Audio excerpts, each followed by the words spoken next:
I am Sarah Mitchell, and I never thought I'd be the kind of person standing on a sidewalk at midnight with 2 suitcases, staring at strangers living in what used to be my apartment. I'm 32 years old, a financial consultant from Philadelphia. My life wasn't supposed to be this chaotic. I used to think I had it all figured out. A decent apartment I had saved for years to buy, a career built through countless sacrifices, and a heart that still believed family meant something real. Yes, you heard that right. I believed family meant something real. And today, I'm going to share with you my story and my family's story, although they are more like my enemies. So if you enjoy emotional stories and tales of family betrayal, subscribe to my channel too. Always have good stories to hear, but that night, when I turned my key in the lock and found it didn't work anymore, I was terrified by the situation. The taxi driver was still waiting behind me, engine running, probably realizing something was wrong. My hands were shaking as I pressed the doorbell of my own apartment, or what I still thought was my apartment. A man in his 50s opened the door wearing pajamas with an irritated expression. "Can I help you?" he asked, as if I were some confused stranger. I live here," I stammered, my voice barely a whisper. "This is my apartment." He frowned and shook his head. "Ma'am, I bought this place 3 weeks ago. You have the wrong address." My chest tightened. The air felt heavy, like I couldn't breathe properly. "No, you don't understand. I'm Sarah Mitchell. I've lived here for 2 years. This apartment is mine." The man's wife appeared behind him, wrapping a robe around herself. She looked at me with a mixture of pity and concern. "Dear, maybe you should call someone. We have the deed right here if you want to see it." My phone was already in my hand. Dialing my parents' number with trembling fingers, each ring felt like an eternity. Finally, my mother's sleepy voice answered. "Sarah, sweetie, aren't you supposed to be on your business trip?" "Mom, there are people living in my apartment. They say they bought it. What's going on?" There was a pause. A long, terrible pause that made my stomach drop. "Oh, sweetie, didn't we tell you, your father, and I sold the apartment? Jessica needed money for her Europe trip after that awful breakup with Kevin, and we thought, well, you're doing so well financially, we figured you could find somewhere else." The world went silent. Not quiet, completely silent, as if someone had turned off all the sound. I could see the man and woman at the door watching me with growing concern. The taxi driver checking his rearview mirror, the familiar street lamp under which I had walked every night for the past 2 years, but I could hear nothing except the blood pounding in my ears. You sold my apartment." The words came out like a croak. "Well, technically, it was half ours too, remember? You put my name on the deed as a gesture of trust. We just thought it was the right thing to do for Jessica." My legs gave out. I had to lean against the doorframe to keep from falling. The strangers who now owned my home stepped back, probably thinking I was having a complete breakdown. And honestly, I was. "Sarah, are you there? Look, Jessica really needed this. She was so heartbroken after Kevin, and you know how sensitive she is. We got enough money to cover her entire European tour, plus some extra for those cosmetic procedures she wanted. You'll understand once you see how happy she is." I wanted to scream. I wanted to throw the phone against the wall. Instead, I just stood there shaking like a leaf, listening to my mother talk about my little sister's happiness, while my entire world crumbled around me. "How much?" I managed to whisper. "What, honey? How much did you sell it for?"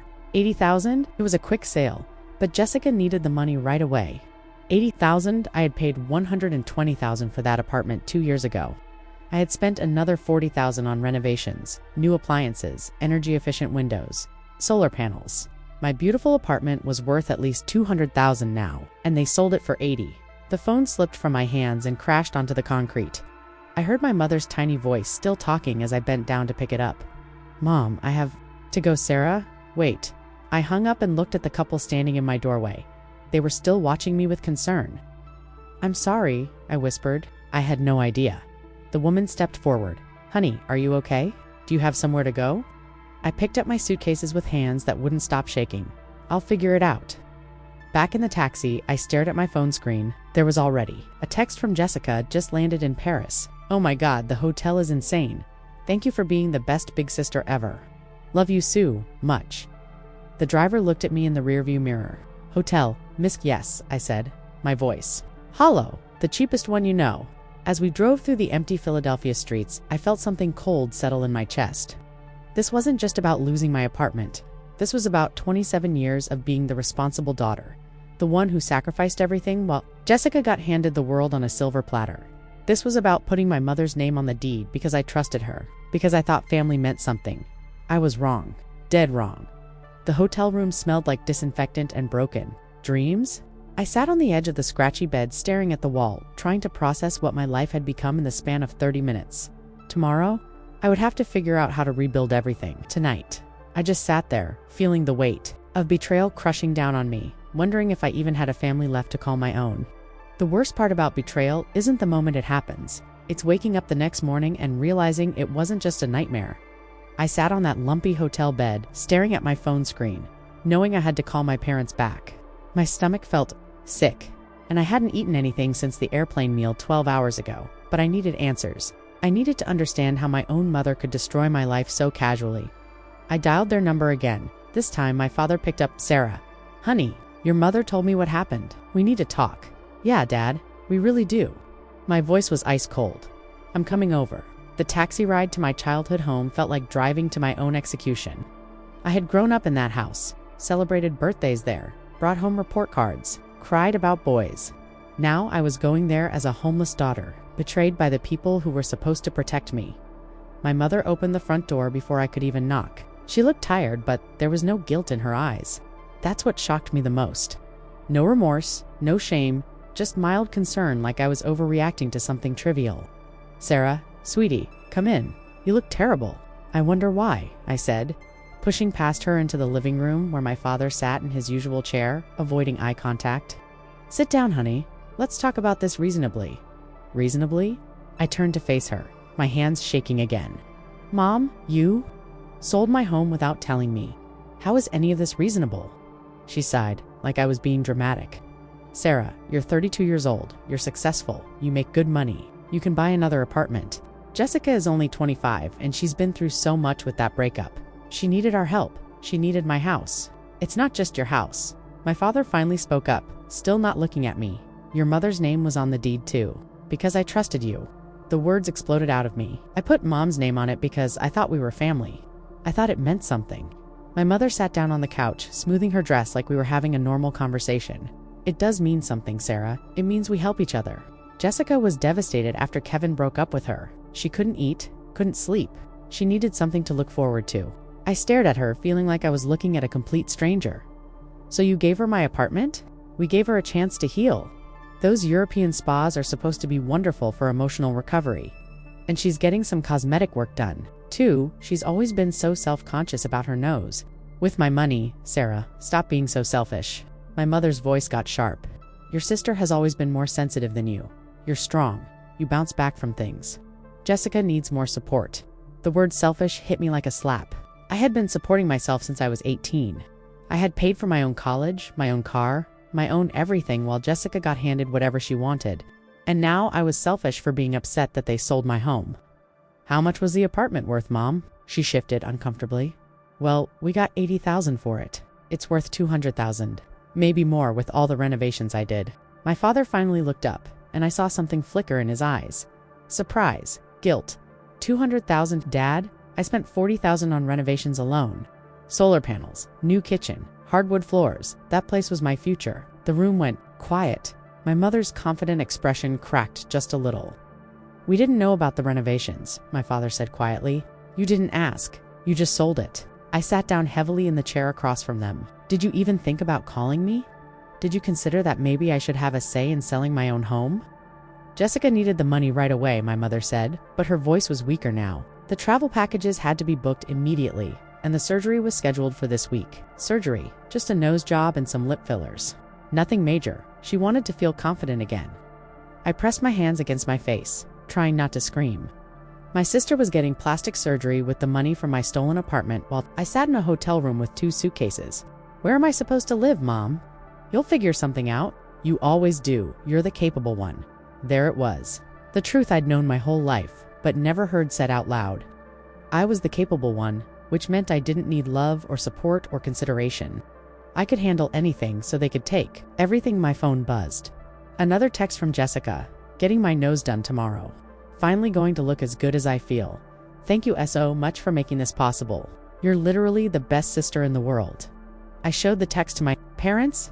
My father's face went pale, but my mother just smiled. "See? She's so happy. This is exactly what she needed." I stood up slowly, feeling something cold and hard settle in my chest. Did you keep any of the money? What do you mean? The apartment? Sold for $80,000. How much did you actually give Jessica? My parents exchanged a look. My father shifted in his chair. Well, we kept a little for ourselves. We thought we deserved something for all the trouble we went through with the sale. How much? $20,000? My mother said defensively. We haven't had a vacation in years, and your father has been so stressed. We booked a nice cruise for next month. So they sold my $200,000 apartment for $80,000, gave Jessica $60,000 for plastic surgery and European vacations, and kept $20,000 to reward themselves for destroying my life. I picked up my purse and headed for the door. Sarah, where are you going? My mother called after me. I turned back to look at them one last time. My father couldn't meet my eyes, and my mother still looked annoyed that I wasn't grateful for their generosity toward my sister. I'm going to figure out how to rebuild my life. You know, because I'm the capable one. Sarah, don't be dramatic. You'll thank us for this someday. I walked out and closed the door behind me, knowing that something between us had broken forever. They had chosen Jessica over me so completely, so casually, that they couldn't even see the devastation they'd caused. Standing on their front porch, I realized I wasn't just homeless. I was orphaned too. I thought the worst was over. I was wrong. Dead wrong. 3 days later, I was sitting in a lawyer's office that smelled like old books and broken promises. David Chen, the real estate attorney my friend Helen had recommended, was reading through the documents I'd brought him. His face kept getting more serious with each page he turned. Miss Mitchell, I have some news, and you're not going to like it. My hands were already sweating. Just tell me, can I get my apartment back or not? He leaned back in his leather chair and looked at me with the kind of expression doctors use when they're about to tell you something terrible. The sale was completely legal. Your mother's name was on the deed as joint owner, which gave her the legal right to sell without your consent. I felt like someone had punched me in the stomach. But I bought that apartment. I paid for everything. I understand that. But legally, when you added your mother's name to the deed, you made her a co-owner. She had every right to sell her half. And since you weren't available to consent or object, the buyer purchased the entire property. So there's nothing I can do. David shuffled through the papers again. Well, there is something else. Something that makes this situation even worse. Even worse. How could it get worse? The sale price was $80,000. Correct? Yes. Miss Mitchell, I had my assistant run a market analysis on your former apartment. With the renovations you described, that property is worth at least $250,000. Maybe more. $250,000. My head started spinning, so they sold it for less than half of what it was worth. Much less. And here's the thing. The buyer, Thomas Bradley, is a known property flipper. He specializes in buying undervalued properties and reselling them quickly for huge profits. There's no way he didn't know what that apartment was really worth. I gripped the arms of my chair. Are you saying he scammed my parents? I'm saying your parents were either incredibly naive, or they were in such a hurry to get cash that they didn't bother to get a proper appraisal. Either way, you lost over $150,000. The room started to feel too hot. I couldn't breathe properly. All those years of saving, all those sacrifices, all that money I'd put into making that place perfect, gone. Not just gone, practically given away. There's something else, David continued. Mr. Bradley has already listed the property for sale. He's asking $300,000. He's selling it already. Posted it yesterday. At this rate, he'll make a $200,000 profit in less than a month. Off your loss. I put my head in my hands. This wasn't just betrayal anymore. This was complete destruction. My parents hadn't just sold my home, they'd handed over my entire financial future to some stranger, who was probably laughing all the way to the bank. What can I do? I whispered. Honestly, not much. The sale was legal, even if it was grossly unfair. You could potentially sue your parents for mismanagement of joint property. But that would be expensive and difficult to prove. Your best bet might be to document everything and see if there are any grounds for fraud or coercion. But what? But it would tear your family apart completely, and the chances of success are slim? I left David's office feeling like a zombie. The Philadelphia streets looked the same, but everything felt different. I had lost more than an apartment. I had lost my financial security, my future, my faith in the people who were supposed to love me. My phone rang. It was my mother. Sarah, honey, how are you doing? Have you found a new place yet? Mom, did you know the apartment was worth more than $200,000? Silence, Mom. Well, we got what we could get quickly. Jessica needed the money right away. You cost me over $150,000. Sarah, stop exaggerating. You're being dramatic again. I stopped walking. People float around me on the busy sidewalk, but I stood there frozen. The buyer is already reselling it for $300,000. Another silence. That's not our problem, she said finally. We did what we had to do for Jessica. You'll make more money. You always do. I always do. I could hear my voice getting louder. Mom, it took me 10 years to save enough to buy that place, 10 years of eating ramen noodles and wearing the same clothes and never taking vacations, and you just gave it away? We didn't give it away. We sold it for Jessica. Always for Jessica. Everything was always for Jessica. Did you even try to get it appraised? Did you talk to more than one buyer? Sarah, we didn't have time for all that. Besides, $80,000 is a lot of money. It's 1/3 of what it was worth. Stop yelling. At me, you're being ungrateful. We raised you, we gave you a good life, and this is how you treat us. I hung up the phone and stood there on the sidewalk, shaking with rage and heartbreak. Ungrateful. I was ungrateful for having my life destroyed to fund my sister's European vacation and plastic surgery that night. Back in my depressing hotel room, I called my Aunt Maggie, my mother's sister. She was the only family member who had ever treated me fairly. Sarah, sweetheart, I heard what happened. I am so sorry. Finally, someone who understood. Aunt Maggie, I don't know what to do. Honey, your parents have always babied Jessica, but this ... this is something else entirely. This is criminal. The lawyer says it was legal. Legal doesn't mean right. And it doesn't mean you have to just accept it. What do you mean? I mean, maybe it's time your parents faced some real consequences for their choices. And maybe it's time Jessica learned that actions have prices. For the first time in days, I felt a spark of something other than despair. It felt like hope. Or maybe it was just anger with a purpose. Either way, I was ready to fight back. The sound of high heels clicking on my parents' driveway made my blood boil. Jessica was back from Europe, and from the looks of the designer luggage being pulled out of the expensive Uber, she had spent every penny of my money. I was sitting in my rental car across the street, watching this reunion like some kind of stalker. But I needed to see this. I needed to see her face when she walked into that house, knowing what her happiness had cost me. She looked different. The nose job was obvious, smaller, more refined. Her lips were fuller too. She was wearing clothes I recognized from luxury European boutiques, the kind of clothes I could never afford even when I had a steady income and my own home. My phone buzzed with yet another text from her. Home from the most amazing trip ever. Can't wait to tell you all about it. When can we get together? I have so many presents for you. Presents. She bought me presents with my own money. I waited until she went inside, then drove to my parents' house. Through the living room window, I could see them all hugging and laughing. Jessica was showing off her new face, posing for pictures, probably telling them all about the fancy hotels and expensive restaurants. I knocked on the door. My father answered, and his smile disappeared when he saw me. Sarah, we weren't expecting you. I bet you weren't. I pushed past him into the living room where Jessica was modeling her new nose for my mother. When she saw me, her face lit up like Christmas morning. Sarah? Oh my God, you're here. Look at me. She turned sideways, showing off her profile. Isn't it perfect? The surgeon in Paris was incredible, and look at these lips. She posed again, pouting like she was taking a selfie. My mother was beaming at her like she'd just won the Nobel Prize. Doesn't she look beautiful, Sarah? The surgery really gave her confidence back. I stared at my sister's new face, the face that cost me my home, and felt something cold settle. In my chest, it looks great. Jessica, how much did it cost? Oh, only about $15,000 for everything, but it was so worth it. I feel like a completely new person. $15,000 for her face. While I was sleeping in a hotel room and the trip. How was Europe? Jessica launched into an excited monologue about 5-star hotels, Michelin-starred restaurants, designer shopping, spa treatments. She showed me pictures on her phone herself posing in front of the Eiffel Tower, drinking champagne on a yacht in Monaco, getting massages at exclusive resorts. The presidential suite in Rome was insane. It had its own butler, and the shopping in Milan. I bought so many things. Look at this bag. She pulled out a purse that probably costs more than most people make in a month.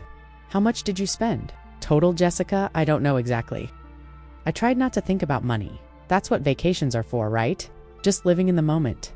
She laughed. Thank God Mom and Dad helped me out. I really needed this after Kevin, right after Kevin. My mother was watching this conversation with a nervous expression. My father had disappeared into the kitchen. Jessica, I said carefully, do you know where the money came from? What do you mean, the money for your trip? Do you know how, Mom? And Dad got it, she shrugged. They said they had some savings. Why? I looked at my mother, who was suddenly very interested in straightening the magazines on the coffee table. They sold my apartment. Jessica's smile faltered. What? Mom? And Dad sold my apartment while I was on my business trip. They used the money to pay for your vacation and your surgery. The color drained from Jessica's face. That's not ... Mom. My mother stood up quickly. Sarah, you don't need to upset Jessica with all this. Upset her. I turned to face my mother. I'm homeless, Mom. I'm living in a hotel room because you sold my home to pay for Jessica's nose job. I think she should know. Jessica was looking back and forth between us, confused. Mom, is this true? Jessica, sweetie, Sarah is being dramatic. She's fine. She can buy another apartment. You sold Sarah's apartment? Jessica's voice was getting higher. Without asking her, her name was on the deed, too, my mother said defensively. It was perfectly legal. Legal doesn't make it right. Jessica turned to me, her new face crumpling. Sarah, I had no idea. I never would have taken the money if I knew. Really? I asked. Because this isn't the first time Mom and Dad have chosen you over me. Remember when they used my college fund to pay for your private school? Or when they sold my car to buy you that horse? This is just bigger. Jessica sat down heavily on the couch. I thought they had savings. They told you what you wanted to hear, and you didn't ask questions because you didn't want to know the truth. Tears started running down Jessica's cheeks, smearing her expensive makeup. Sarah, I'm so sorry. I didn't know. But you would have taken the money anyway, wouldn't you? If you had known it came from selling my home, you still would have taken it. Because you always take what Mom and Dad give you without thinking about what it costs me. That's not fair. Fair. I stood up, my hands shaking with anger. Jessica, I've been the responsible one my entire life. I paid for my own education, my own car, my own everything. I saved for 10 years to buy that apartment. 10 years. And you spent the money from selling it in 6 weeks on plastic surgery and champagne? Jessica was crying harder now. I'll pay you back. With what money? You don't have a job. You've never had a real job. You make a few $100s a month posting selfies on Instagram? My mother stepped between us. Sarah, that's enough. You're being cruel. I'm being honest. For the first time in my life, I'm telling the truth about this family. My father finally came back from the kitchen looking like he'd aged 10 years. Sarah, we know we made a mistake. A mistake, I laughed, but there was no humor in it. Dad, you didn't make a mistake. You made a choice. You chose Jessica's happiness over my security. You chose her wants over my needs, just like you always do. We can fix this, my father said quietly. How? The apartment is already sold to someone else. He's listing it for $300,000. You sold my home for $80,000, and now some stranger is going to make a $200,000 profit off your stupidity. The room went completely silent. Even Jessica stopped crying. $200,000, my father whispered. That's how much you cost me. That's how much Jessica's face and vacation really cost. I picked up my purse and headed for the door. Behind me, I could hear Jessica sobbing and my parents arguing in hushed, urgent voices. At the door, I turned back one last time. Jessica, enjoy your new face. I hope it was worth destroying your sister's life for. I left them there, broken and fighting, finally facing the real cost of their choices. For the first time since this nightmare started, I felt like I had some power back. The call from the storage company came on a Tuesday morning while I was drinking hotel coffee and trying to figure out how to rebuild my entire life. The woman on the phone sounded bored, like she made these calls every day. Miss Mitchell, this is Amanda from Secure Store Storage? We're calling about Unit 247, which was registered under your old address. Since that property has been sold, we need to know what you want to do with your belongings. I nearly dropped the phone. What storage unit? Unit 247. It's been paid for annually, but the payment address was your apartment. The new owner contacted us saying he found some of your mail and wanted us to reach out. My heart started pounding. I had completely forgotten about the storage unit. 2 years ago, when I was renovating the apartment, I had rented a small unit to keep some of my grandmother's things safe from the construction dust. Things I hadn't looked at in months. I'll be right there. The storage facility was across town, and the taxi ride felt like it took forever. My mind was racing. What had I put in there? I remembered moving some of my grandmother's furniture, photo albums, and a few boxes of papers and documents that I hadn't had time to sort through. Amanda, the storage manager, was waiting for me. With a clipboard and keys, Unit 247 is right down this hallway. You're paid up through next month, but after that, we'll need a new address for billing. She unlocked the metal door and rolled it up. The small unit was packed with furniture covered in dust sheets, boxes labeled in my grandmother's careful handwriting, and plastic bins full of photo albums. But it was the small metal filing cabinet in the back corner that made my breath catch. I had moved that cabinet without even thinking about what was inside it. My grandmother had always been secretive about her finances, and after she died, I had just packed everything up, planning to go through it later. Later had never come. Until now, I pulled the cabinet toward me and tried the top drawer. Locked. But I remembered my grandmother had always hidden keys in strange places. I checked under the cabinet, then remembered she used to tape things to the bottom of drawers. There it was. A small key taped under the middle drawer. The filing cabinet opened with a click, and I started pulling out folders. Tax returns from the 1980s, insurance papers, bank statements, and then, in the very back, a folder labeled Investments in my grandmother's shaky handwriting. I opened it with trembling hands. Inside were stock certificates, lots of them, all for the same company, Meridian Technologies. I had never heard of it, but the certificates were dated from the 1970s and 1980s. My grandmother had apparently been buying shares for years. At the bottom of the folder was a handwritten note for my granddaughter, Sarah. These shares were purchased with your grandfather's life insurance money. They are yours when I'm gone. I hope they help you build the life you deserve. The lawyer has instructions. Grandma rose. My hands were shaking as I counted the certificates. 500 shares, 1,000 shares, 2,000 shares. Page after page of stock certificates, all made out to Rose Eleanor Patterson, my grandmother's maiden name. I pulled out my phone and Googled Meridian Technologies. The first result made my heart stop. Meridian Technologies acquired by tech giant for $300 per share in landmark deal. The article was dated 6 months ago. According to the news report, Meridian had been a small computer components company that suddenly became incredibly valuable. When they developed a breakthrough in battery technology, the acquisition had made early investors extremely wealthy. I did the math in my head. The certificates I was holding represented over 10,000 shares. At $300 per share, that was $3 million. I sat down hard on the concrete floor of the storage unit, staring at the papers in my hands. My grandmother had left me $3 million in stock, and I had hidden it away and forgotten about it, stock that had been sitting in my apartment. My apartment that my parents had sold. I called David Chen, the lawyer, with shaking fingers. David, I found something. I need to know when someone buys a property, do they get everything that was left inside? Generally, yes, unless the contract specifically states otherwise. Why? The stock certificates my grandmother left me, they were hidden in my apartment when my parents sold it. Silence on the other end of the line. Sarah, please tell me you're joking. I'm not joking. $3 million worth of stock certificates. They were in a filing cabinet that I forgot about. Jesus Christ. Sarah, come to my office right now. Bring everything you found. The taxi ride back to David's office was a blur. $3 million. My grandmother had left me enough money to buy 10 apartments like the one my parents had sold, and now it belonged to Thomas Bradley, the property flipper, who had bought my home for a fraction of its value. David was waiting for me when I arrived, and his face was grim. Show me everything. I spread the stock certificates across his desk. David examined them carefully, checking the dates and signatures. These are legitimate, and they're unregistered bearer certificates, which means whoever physically holds them owns them. What does that mean for me?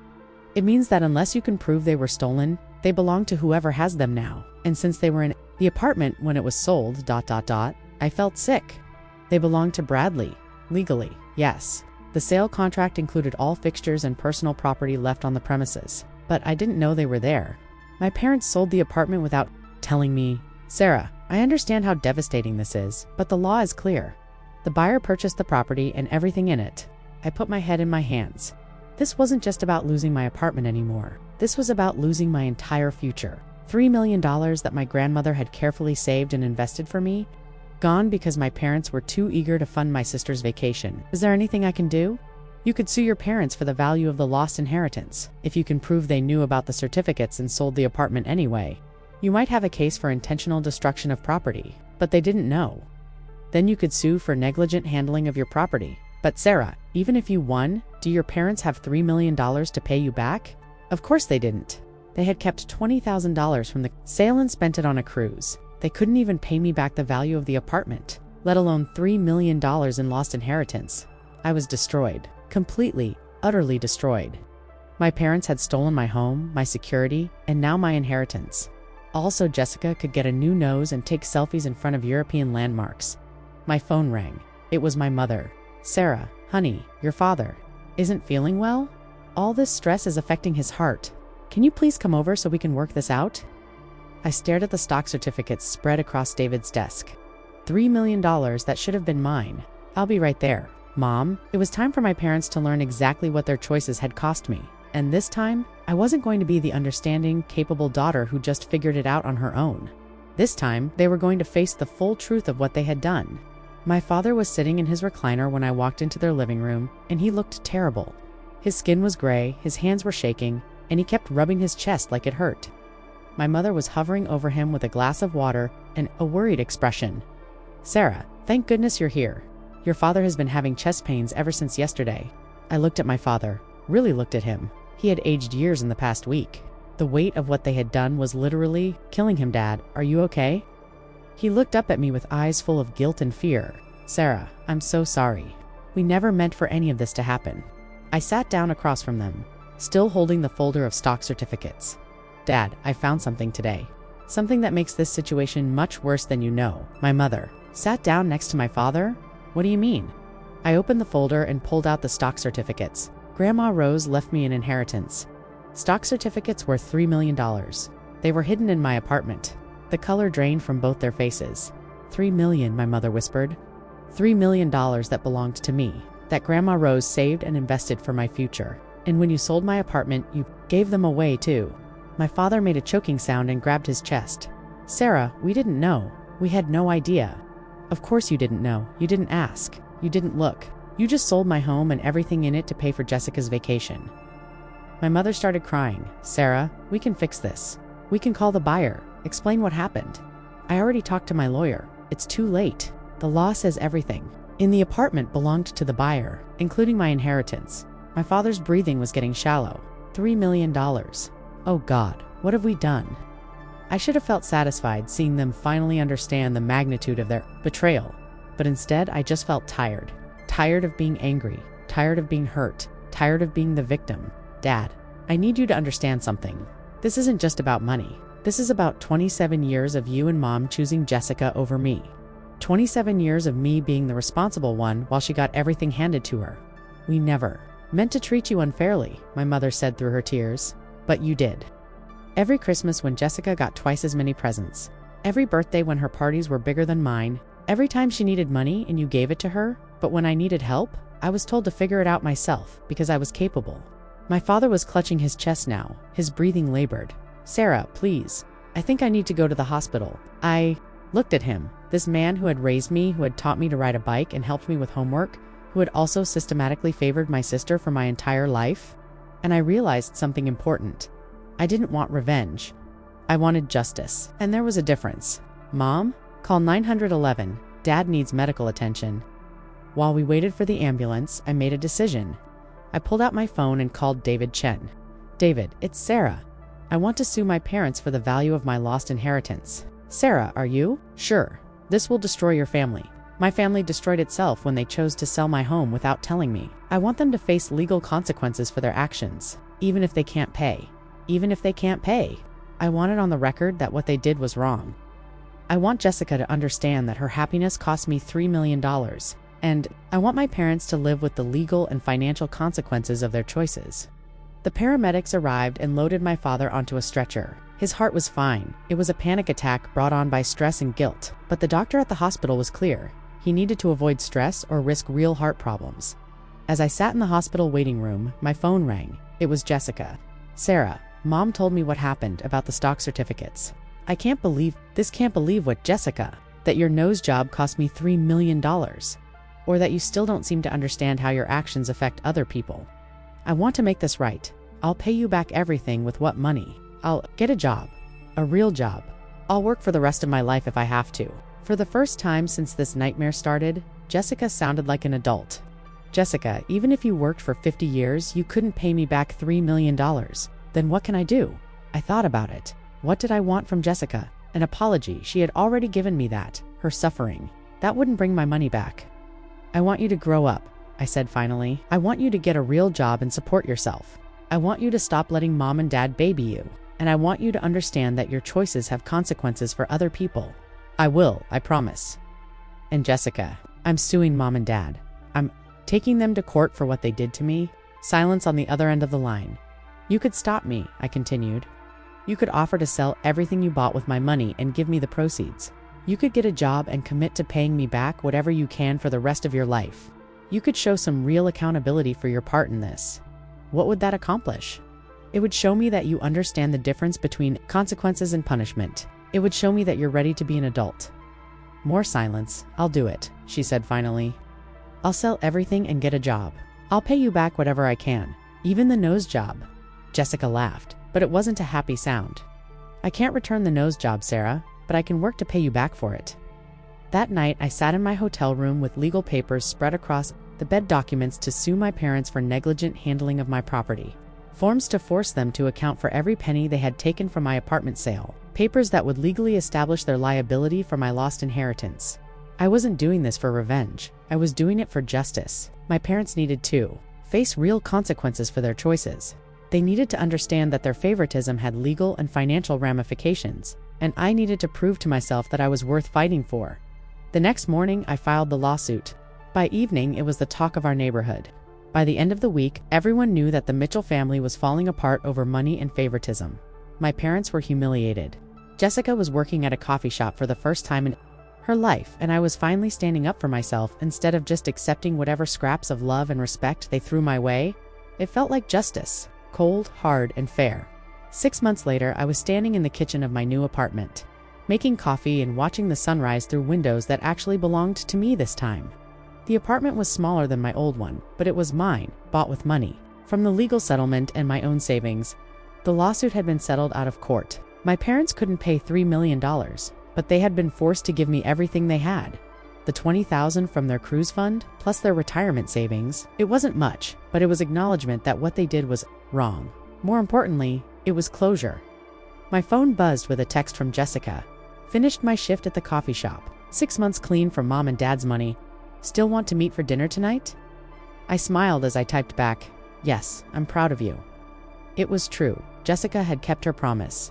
She had sold every designer item from her European trip, returned the jewelry, even taken out a loan to pay me back for the plastic surgery. She was working 40 hours a week and living in a tiny studio apartment, supporting herself for the first time in her life. The relationship between Jessica and our parents had completely changed. They couldn't baby her anymore because she wouldn't let them. She had learned the difference between being loved and being enabled.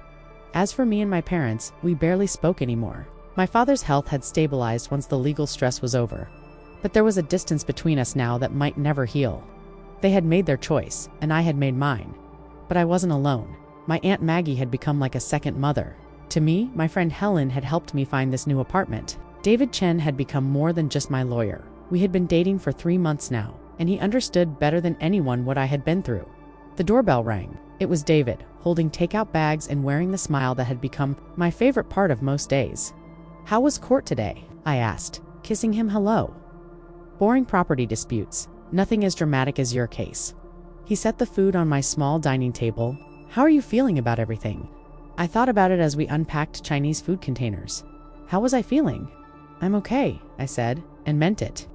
I lost $3 million and my family, but I gained something else. What's that? So, for the first time in my life, I stood up for myself instead of just accepting whatever happened to me. David reached across the table and took my hand. You know what I think? What?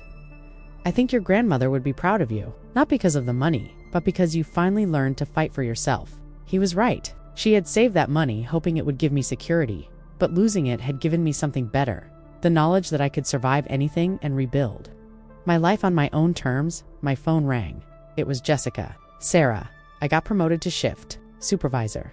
It's only 50 cents more an hour, but it's something. That's amazing, Jess. I'm really proud of you. I couldn't have done it without you showing me what real strength looks like. You lost everything and still found a way to build a new life. After I hung up, David and I ate dinner and talked about his day, my day, our plans for the weekend. Normal conversations that felt precious because they were built on honesty and mutual respect instead of obligation and manipulation. Later, as David was leaving, he stopped at the door. Sarah, can I ask you something? Sure. Do you ever regret filing that lawsuit, losing your family over it?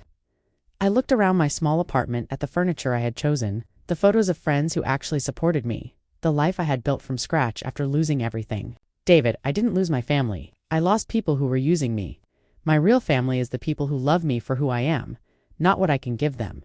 He smiled and kissed me goodnight. Good answer. After he left, I sat on my couch with a cup of tea, thinking about how much had changed. A year ago, I thought family meant accepting whatever treatment people gave you because you shared DNA. I thought love meant sacrificing yourself for others, even when they wouldn't do the same for you. Now, I knew better. Real love doesn't require you to set yourself on fire to keep others warm. Real family supports your dreams instead of stealing them. I had lost my childhood home, my inheritance, and the parents who raised me, but I had found something more valuable: the strength to demand the love and respect I deserved, and for the first time in my life, I was truly happy. My phone buzzed one last time. A text from my Aunt Maggie: "Dinner Sunday. I'm making your grandmother's famous pot roast." I smiled as I typed back, "I'll be there. Can't wait." Some families are born, others are chosen. And whom I had chosen in return, that was worth more than $3 million. That was worth everything.